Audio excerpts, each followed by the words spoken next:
গণহত্যাকারী ফেসিবাদী আওয়ামী শাসক গোষ্ঠী শেখ হাসিনা এবং তার দোসররা তারা এখনও, আমি মনে করি এই আজকে যদি এই হাসপাতালে যারাই দেখতে এসছেন তারা এই দৃশ্য দেখার পরে এই ফেসিবাদী শক্তি কিভাবে এখনও মুক্ত বাতাসে ঘুরে বেড়ায় এবং কিভাবে বাংলাদেশের রাজনীতি করার চিন্তা করে আমার মাথায় আসে না। গতকালকে শুনেছি যে উপদেষ্টা মহোদয় এসেছিলেন, স্বাস্থ্য উপদেষ্টা, সবার সাথে দেখা করতে পারেননি তিনি, এবং ব্রিটিশ রাষ্ট্রদূত এসেছিলেন, তিনিও সবার সাথে দেখা করতে পারেননি, যার জন্য রোগীদের মধ্যে একটু অসন্তোষের সৃষ্টি হয়েছে। এবং আমি কথা বলে জানলাম যে আন্দোলনকারী যারা আহত, খুব গুরুতর আহত অবস্থায় এখানে চিকিৎসাধীন আছে, তাদের চিকিৎসাটা মোটামুটি হলেও অন্যান্য যে সহায়তা, আর্থিক সহায়তা তারা পাননি, এবং চিকিৎসার বাইরেও তাদের যে সহায়তার দরকার সেটা আমরাও বুঝি। এবং তারা অনেকেই বলেছেন যে তাদেরকে প্রতিশ্রুত 1 লক্ষ টাকা করে দেওয়ার কথা, সেটা এখনও পাননি। আমরা অনুরোধ করছি সরকারের কাছে, যারা এটার দায়িত্ব নিয়েছেন তারা যেন আর্থিক সহায়তা খুব দ্রুত পৌঁছে দেন।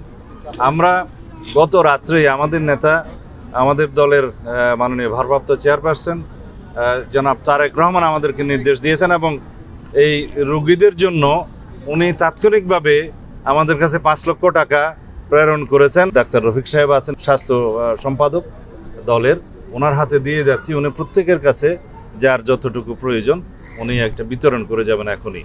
আমরা এই সাহায্য এবং দেখাশোনা আমরা কন্টিনিউ করব। তবে যাদের অবস্থা আমরা দেখলাম যে দেশে সুচিকিৎসা সম্ভব নয়, সেগুলো আমরা চিহ্নিত করে অতি শীঘ্র সরকারের কাছে আহ্বান জানাই তাদেরকে যেন বিদেশে প্রেরণ করা হয়।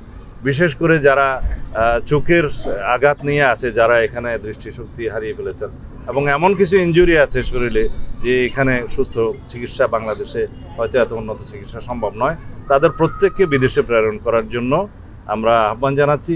এবং এইটাও আমরা প্রতিশ্রুতি দিচ্ছি, যদি ইনশাআল্লাহ আমরা দেশ পরিচালনার দায়িত্ব পাই, তখন অবশ্যই সকল আহত এবং সকল শহীদদের পরিবারের সাথে আমরা বসে তাদের প্রত্যেকের জন্য যেভাবে পুনর্বাসন করা দরকার, চিকিৎসা করা দরকার, সেই ব্যবস্থা আমরা নেব।